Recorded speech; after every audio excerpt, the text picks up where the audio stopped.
أي مناسبة من المناسبات طبعا معروف إن كلنا محتاجين نجيب لبس، ومفيش أكتر من البيدجات سواء على الفيسبوك أو تيك توك أو حتى انستجرام بتبيع لبس. ظهر لنا مؤخرا بيدج على تيك توك كانت بتوهم الناس إن هي بتبيع ملابس وتخليك تبعت لها عربون، ومجرد ما تبعت لها عربون تبلكك. والموضوع حصل مع واحد واتنين وتلاتة لدرجة ان انا هعرض لكم دلوقتي. ناس كتيرة قوي دخلت كلمتني مجرد ما اعلنت عن موضوع البيدج ده وان هي نصبت على صديق ليا، فبالتبعية ناس كتيرة دخلت كلمتني ان البيدج دي برضو نصبت عليهم. فاحنا عايزين حل من وزارة الداخلية ان هي تتدخل في الموضوع ده. بالمناسبة البيدج اسمها دراجون ستور وليها اكتر من صفحة، والناس بتثق فيها للأسف لأن هي البيدج منهم كل واحد عليها أكتر من 200 300 ألف متابع. فطبيعي أي حد هيبقى حابب إن هو يشتري لبس بيدخل يبص على البيدج يشوف المتابعين بتوعها الريتش فيها عامل إزاي.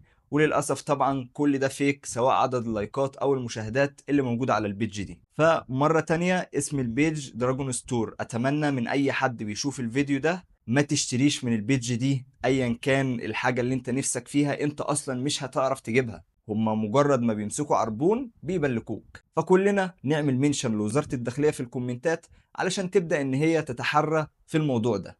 سلام عليكم.